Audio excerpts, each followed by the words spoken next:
Évangile de Luc, chapitre 22. La fête des pains sans levain, appelée la Pâque, approchait. Les principaux sacrificateurs et les scribes cherchaient les moyens de faire mourir Jésus, car ils craignaient le peuple. Or Satan entra dans Judas, surnommé Iscario, qui était du nombre des 12. Et Judas alla s'entendre avec les principaux sacrificateurs et les chefs des gardes sur la manière de le leur livrer. Ils furent dans la joie, et ils convinrent de lui donner de l'argent. Après s'être engagés, ils cherchaient une occasion favorable pour leur livrer Jésus à l'insu de la foule. Le jour des pains sans levain, où l'on devait immoler la Pâque, arriva. Et Jésus envoya Pierre et Jean en disant « Allez nous préparer la Pâque, afin que nous la mangions. » Ils lui dirent « Mais où veux-tu que nous la préparions ?» Il leur répondit « Voici. Quand vous serez entrés dans la ville, vous rencontrerez un homme portant une cruche d'eau. Suivez-le dans la maison où il entrera. Et vous direz au maître de la maison, le maître te dit, où est le lieu où je mangerai la Pâque avec mes disciples? Et il vous montrera une grande chambre haute, meublée. C'est là que vous préparerez la Pâque. Ils partirent et trouvèrent les choses comme il le leur avait dit. Et ils préparèrent la Pâque. L'heure étant venue, il se mit à table, et les apôtres avec lui. Il leur dit, j'ai désiré vivement manger cette Pâque avec vous avant de souffrir. Car je vous le dis, je ne la mangerai plus jusqu'à ce qu'elle soit accomplie dans le royaume de Dieu. Et, ayant pris une coupe et rendu grâce, il dit, prenez cette coupe et distribuez-la entre vous. Car je vous le dis, je ne boirai plus désormais du fruit de la vigne jusqu'à ce que le royaume de Dieu soit venu. Ensuite, il prit du pain et, après avoir rendu grâce, il le rompit et le leur donna en disant « Ceci est mon corps, qui est donné pour vous. Faites ceci en mémoire de moi. » Il prit de même la coupe après le souper et la leur donna en disant « Cette coupe est la nouvelle alliance en mon sang qui est répandue pour vous. Cependant voici, la main de celui qui me livre est avec moi à cette table. Le Fils de l'homme s'en va selon ce qui est déterminé, mais malheur à l'homme par qui il est livré. » Et ils commencèrent à se demander les uns aux autres qui était celui d'entre eux qui ferait cela. Il s'éleva parmi les apôtres une contestation. Lequel d'entre eux devait être estimé le plus grand? Jésus leur dit, les rois des nations les maîtrisent, et ceux qui les dominent sont appelés bienfaiteurs. Qu'il n'en soit pas de même pour vous, mais que le plus grand parmi vous soit comme le plus petit, et celui qui gouverne comme celui qui sert. Car, quel est le plus grand? Celui qui est à table ou celui qui sert? N'est-ce pas celui qui est à table? Et moi cependant, je suis au milieu de vous, comme celui qui sert. Vous êtes ceux qui avez persévéré avec moi dans mes épreuves. C'est pourquoi je dispose du royaume en votre faveur, comme mon Père en a disposé en ma faveur, afin que vous mangiez et buviez à ma table dans mon royaume, et que vous soyez assis sur des trônes, pour juger les 12 tribus d'Israël. Le Seigneur dit, Simon, Simon, Satan vous a réclamé pour vous cribler comme le froment. Mais j'ai prié pour toi, afin que ta foi ne défaille point. Et toi, quand tu seras converti, affermis tes frères. Seigneur, lui dit Pierre, je suis prêt à aller avec toi, et en prison, et à la mort. Et Jésus dit, Pierre, je te le dis, le coq ne chantera pas aujourd'hui que tu n'aies nié 3 fois de me connaître.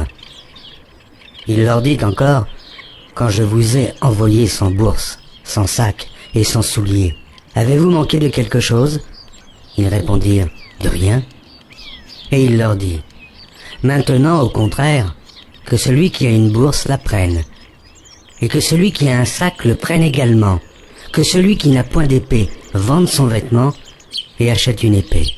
Car je vous le dis, il faut que cette parole qui est écrite s'accomplisse en moi. Il a été mis au nombre des malfaiteurs, et ce qui me concerne est sur le point d'arriver. Ils dirent, « Seigneur, voici 2 épées. » Et il leur dit, « Cela suffit. » Après être sorti, il alla selon sa coutume à la montagne des Oliviers. Ses disciples le suivirent.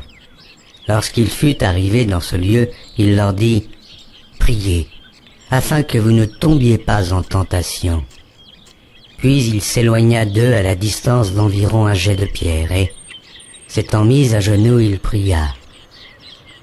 Il pria disant, « Père, si tu voulais éloigner de moi cette coupe, toutefois, que ma volonté ne se fasse pas, mais la tienne. » Alors un ange lui apparut du ciel pour le fortifier. Étant en agonie, il priait plus instamment, et sa sueur devint comme des grumeaux de sang qui tombaient à terre.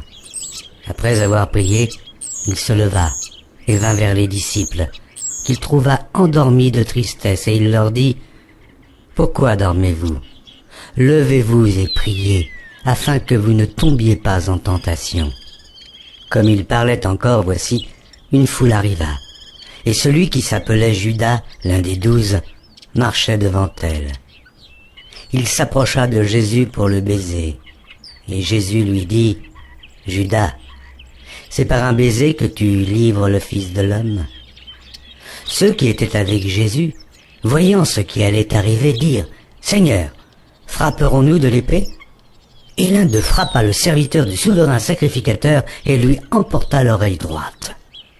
Mais Jésus, prenant la parole, dit, « Laissez, arrêtez. » Et, ayant touché l'oreille de cet homme, il le guérit.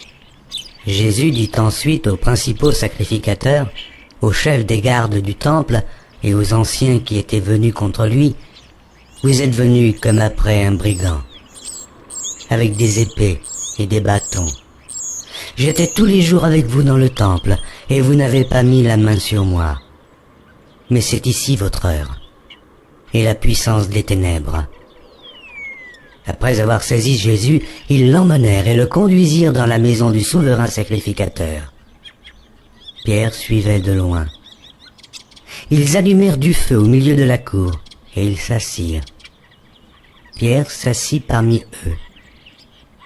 Une servante qui le vit assis devant le feu fixa sur lui le regard et dit, « Cet homme était aussi avec lui. » Mais il le nia, disant, « Femme, je ne le connais pas. » Peu après, un autre l'ayant vu dit, « Tu es aussi de ces gens-là. » Et Pierre dit, « Homme, je n'en suis pas. » Environ 1 heure plus tard, un autre insistait, disant, « Certainement cet homme était assis avec lui, car il est galiléen. » Pierre répondit, « Homme, je ne sais ce que tu dis. » Et au même instant, comme il parlait, le coq chanta. Le Seigneur s'étant retourné regarda Pierre, et Pierre se souvint de la parole que le Seigneur lui avait dite.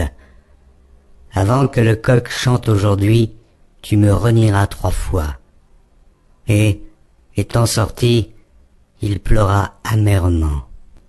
Les hommes qui tenaient Jésus se moquaient de lui et le frappaient. Ils lui voilèrent le visage et ils l'interrogeaient en disant « Devine qui t'a frappé ?» Et ils proféraient contre lui beaucoup d'autres injures.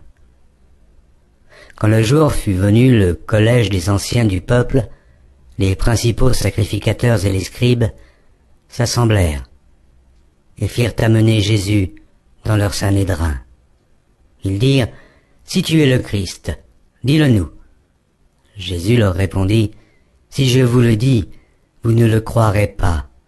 Et si je vous interroge, vous ne répondrez pas.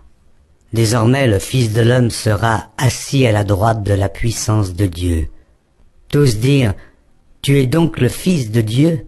Il leur répondit, « Vous le dites, je le suis. » Alors ils dirent, « Qu'avons-nous encore besoin de témoignages? Nous l'avons entendu nous-mêmes de sa bouche. »